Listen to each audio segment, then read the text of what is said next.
Hello, ಎಲ್ಲರಿಗೂ ನಮಸ್ತೆ. Smita Ravindra channel ಕಡೆಯಿಂದ ನಿಮಗೆ ಸ್ವಾಗತ.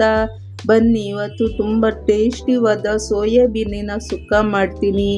ಇಷ್ಟ ಇಲ್ದಿದ್ದರೂ ಇಷ್ಟಪಟ್ಟು ತಿಂತಾರೆ. ಬನ್ನಿ, ಇದು ಮಾಡೋದು ಹೇಗೆ ಅಂತ ನೋಡೋಣ. ಫಸ್ಟು ಒಂದು ಪಾತ್ರದಲ್ಲಿ ಸ್ವಲ್ಪ ಬಿಸಿ ನೀರು ತೊಗೊಂಡಿದ್ದೀನಿ. ಅದಕ್ಕೆ ಸ್ವಲ್ಪ ಉಪ್ಪು ಹಾಕಿದ್ದೀನಿ. ಹಾಗೆ 1 ಕಪ್ಪು ಸೋಯಾಬೀನ್ ಹಾಕಿದ್ದೀನಿ. ಅದು ನೀರಲ್ಲಿ ನೆನೆಸ್ಬೇಕು. ಹಾಗೆ ಒಂದು ತಟ್ಟೆಯಲ್ಲಿ 10-12 ಬ್ಯಾಡಗೆ ಮೆಣಸು ತೊಗೊಂಡಿದ್ದೀನಿ. 2 ಸ್ಪೂನು ಧನಿಯಾ ಕಾಳು ತೊಗೊಂಡಿದ್ದೀನಿ. 1 ಸ್ಪೂನು ಜೀರಿಗೆ ತೊಗೊಂಡಿದ್ದೀನಿ. 1 ಸ್ಪೂನು ಸೋಂಪು ತೊಗೊಂಡಿದ್ದೀನಿ. ಹಾಗೆ ಒಂದು ಅರ್ಧ ಸ್ಪೂನು ಕಾಳು ಮೆಣಸು ತೊಗೊಂಡಿದ್ದೀನಿ, ಮೆಣಸಿನಕಾಳು. ಹಾಗೆ 1/4 ಸ್ಪೂನು ಮೆಂತ್ಯ ತೊಗೊಂಡಿದ್ದೀನಿ, ಮೆಂತ್ಯ ಕಾಳು. ಹಾಗೆ 7-8 ಪೀಸು ಬೆಳ್ಳುಳ್ಳಿ ತೊಗೊಂಡಿದ್ದೀನಿ. ಇದನ್ನೆಲ್ಲ ಚೆನ್ನಾಗಿ ಎಣ್ಣೆಗೆ ಫ್ರೈ ಮಾಡಬೇಕು. ಹಾಗೆ 1/4 ಕಪ್ಪು ತೆಂಗಿನಕಾಯಿ ತುರಿ ತೊಗೊಂಡಿದ್ದೀನಿ. ಹಾಗೆ 1 ಈರುಳ್ಳಿ ಕಟ್ ಮಾಡಿ ಇಟ್ಕೊಂಡಿದ್ದೀನಿ. ಹಾಗೆ 1 ಟೊಮೆಟೊ ಕಟ್ ಮಾಡಿ ಇಟ್ಕೊಂಡಿದ್ದೀನಿ. ಇವಾಗ ಬನ್ನಿ, ಒಂದು ಬಾಣಲಿ ಇಡೋಣ. ಅದಕ್ಕೆ ಸ್ವಲ್ಪ ಎಣ್ಣೆ ಹಾಕ್ತೀನಿ. ಇದನ್ನೆಲ್ಲ ಫ್ರೈ ಮಾಡ್ಕೋಬೇಕು. ಮೆಣಸಿನ್ಕಾಯಿ, ಬ್ಯಾಡಗೆ ಮೆಣಸು ಅದೆಲ್ಲ ಫ್ರೈ ಮಾಡ್ಕೋಬೇಕು. ಇವಾಗ ಫ್ರೈ ಮಾಡ್ಕೊತಾ ಇದ್ದೀನಿ ಒಂದೊಂದನ್ನೇ. ನೋಡಿ, ಒಂದು 10-12 ತೊಗೊಂಡಿದ್ದೀನಿ ನಾನು ಬ್ಯಾಡಗೆ ಮೆಣಸು. ನಿಮಗೆ ಖಾರ ಕಮ್ಮಿ ಬೇಕಾದರೆ ಸ್ವಲ್ಪ ಖಾರ ಕಮ್ಮಿ ಮಾಡ್ಕೊಳ್ಳಿ. ಖಾರ ಜಾಸ್ತಿ ಬೇಕಾದರೆ ಸ್ವಲ್ಪ ಖಾರ ಜಾಸ್ತಿ ಇಟ್ಕೊಳ್ಳಿ, ಆಯಿತಾ. ಈಗ ನಾನು ಫ್ರೈ ಮಾಡ್ಕೊತಾ ಇದ್ದೀನಿ. ಎಲ್ಲನೂ ಹಾಕ್ಕೊಂಡು ಈಗ ಮಿಕ್ಸ್ ಮಾಡ್ಕೊಂಡು ಫ್ರೈ ಮಾಡ್ತೀನಿ. 1-2 ಸ್ಪೂನು ಕೊತ್ತಂಬರಿ ಕಾಳು, ಧನಿಯಾ ಕಾಳು ತೊಗೊಂಡಿದ್ದೀನಿ. ಹಾಗೆ 1 ಸ್ಪೂನು ಜೀರಿಗೆ ತೊಗೊಂಡಿದ್ದೀನಿ. ಒಂದು ಅರ್ಧ ಸ್ಪೂನು ಮೆಣಸಿನ್ಕಾಳು ತೊಗೊಂಡಿದ್ದೀನಿ. ಹಾಗೆ 1 ಸ್ಪೂನು ಸೋಂಪು ತೊಗೊಂಡಿದ್ದೀನಿ. ಹಾಗೆ 1/4 ಸ್ಪೂನು ಮೆಂತ್ಯ ಕಾಳು. ಇದನ್ನೆಲ್ಲ ಫ್ರೈ ಮಾಡ್ಕೊತಾ ಇದ್ದೀನಿ. ಹಾಗೆ ಚಕ್ಕೆ ಒಂದೆರಡು ಪೀಸು, 3 ಲವಂಗ, 2 ಏಲಕ್ಕಿ ಎಲ್ಲ ತೊಗೊಂಡಿದ್ದೀನಿ. ಇದನ್ನೆಲ್ಲ ಮಿಕ್ಸ್ ಮಾಡ್ಕೊಂಡು ಫ್ರೈ ಮಾಡ್ಕೊತೀನಿ. ತುಂಬ ಟೇಸ್ಟಿಯಾಗಿರುತ್ತೆ. ಮನೆಯಲ್ಲಿ ಈಸಿ ಇದು ಮಾಡೋಕ್ಕೆ. ಇಷ್ಟ ಇಲ್ದಿರೂ ಇದನ್ನು ಇಷ್ಟಪಟ್ಟು ತಿಂತಾರೆ. ಚಪಾತಿ ಜೊತೆಗೆ, ಪೂರಿ ಜೊತೆಗೆ ಚೆನ್ನಾಗಾಗತ್ತೆ.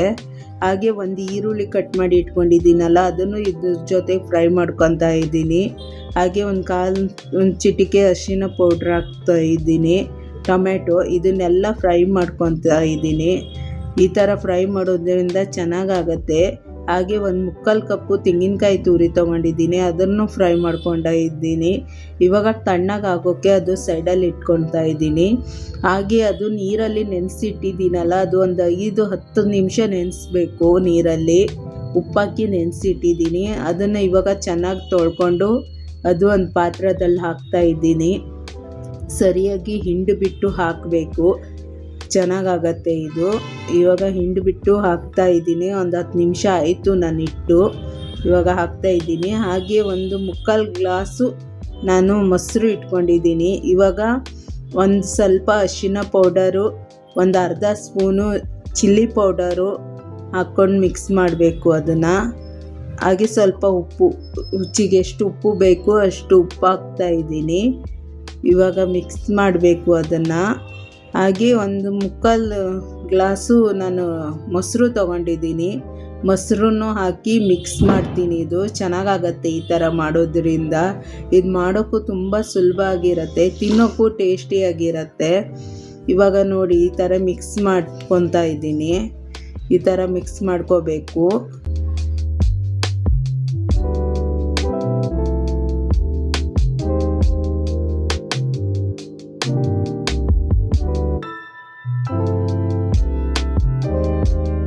ಈ ಥರ ಚೆನ್ನಾಗಿ ಮಿಕ್ಸ್ ಮಾಡಿಕೊಂಡು ಇದು ಒಂದು ಸ್ವಲ್ಪ ಸೈಡಲ್ಲಿ ಇರ್ತೀನಿ. ಇವಾಗ ಅದು ಮಸಾಲೆ ಹುರಿದಿಟ್ಟಿದ್ದೀನಲ್ಲ, ಅದು ತಣ್ಣಗಾಯಿತು.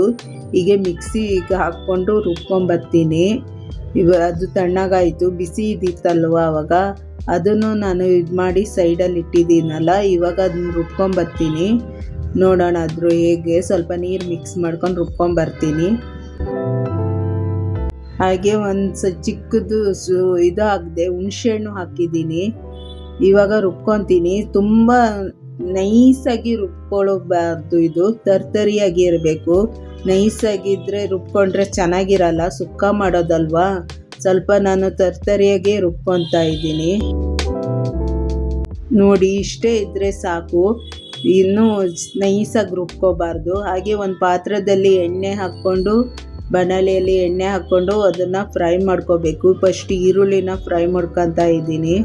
ಒಂದು ಈರುಳ್ಳಿ ಎಕ್ಸ್ಟ್ರಾ ಕಟ್ ಮಾಡಿ ಇಟ್ಕೊಂಡಿದ್ದೀನಿ. ಒಂದು ಈರುಳ್ಳಿ ನಾನು ರುಬ್ಬಕ್ಕೆ ಹಾಕಿದ್ದೀನಿ. ಇವಾಗ ಒಂದು ಈರುಳ್ಳಿನ ಇಲ್ಲಿ ಫ್ರೈ ಮಾಡ್ಕೊತಾ ಇದ್ದೀನಿ.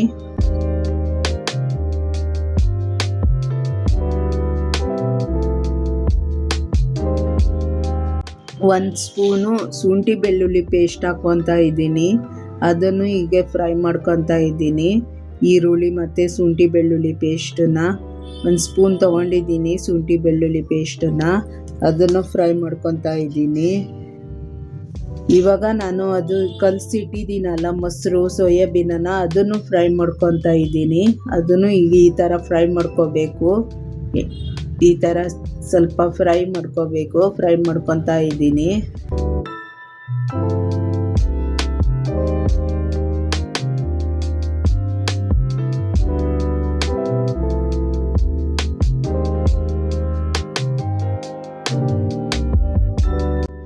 ಅದನ್ನು ಈ ಥರ ಫ್ರೈ ಮಾಡ್ಕೋಬೇಕು.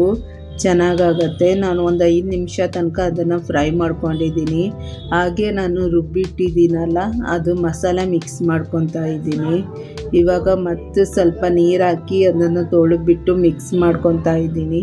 ಇದು ತುಂಬ ಚೆನ್ನಾಗಾಗತ್ತೆ. ದೋಸೆ ಜೊತೆಗೆ, ಪೂರಿ ಜೊತೆಗೆ, ಚಪಾತಿ ಜೊತೆಗೆ, ಹಾಗೆ ಅನ್ನದ ಜೊತೆಗೆ ಎಲ್ಲ ತುಂಬ ಚೆನ್ನಾಗಾಗತ್ತೆ. ಇದು ಇಷ್ಟ ಇಲ್ಲ ಅಂದರೂ ಇಷ್ಟಪಟ್ಟು ತಿಂತಾರೆ. ಒಂದು ಸತಿ ಈ ಥರ ಮಾಡಿ ಮನೆಯಲ್ಲಿ ತುಂಬ ಚೆನ್ನಾಗಿರತ್ತೆ. ತುಂಬ ಟೇಸ್ಟಿಯಾಗಿರತ್ತೆ ಇದು.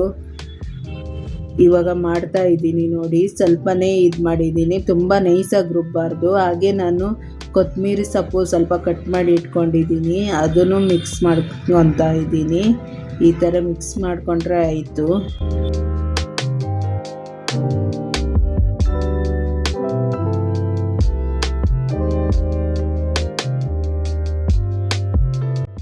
ಸ್ವಲ್ಪ ಉಪ್ಪು ಹಾಕ್ಕೊಂಡು ಮಿಕ್ಸ್ ಮಾಡ್ಕೊತಾ ಇದ್ದೀನಿ. ನಂಗೆ ಸ್ವಲ್ಪ ಉಪ್ಪು ಕಮ್ಮಿ ಅನಿಸ್ತು, ಅದಕ್ಕೆ ಸ್ವಲ್ಪ ಉಪ್ಪು ಹಾಕ್ಕೊಂಡಿದ್ದೀನಿ. ನಾನು ಆ ಮಸಾಲ ಇದು ಮಾಡೋವಾಗ ಆವಾಗ ಉಪ್ಪು ಹಾಕಿದ್ದೀನಿ. ಇವಾಗ ಸ್ವಲ್ಪ ಉಪ್ಪು ಹಾಕ್ತಾ ಇದ್ದೀನಿ. ಇವಾಗ ನೋಡಿ ಚೆನ್ನಾಗಾಗತ್ತೆ. ಗಮ್ ಅಂತ ಇದೆ. ನೀವು ಒಂದು ಸತಿ ಈ ಥರ ಮನೆಯಲ್ಲಿ ಮಾಡಿ, ತುಂಬ ಚೆನ್ನಾಗಾಗತ್ತೆ.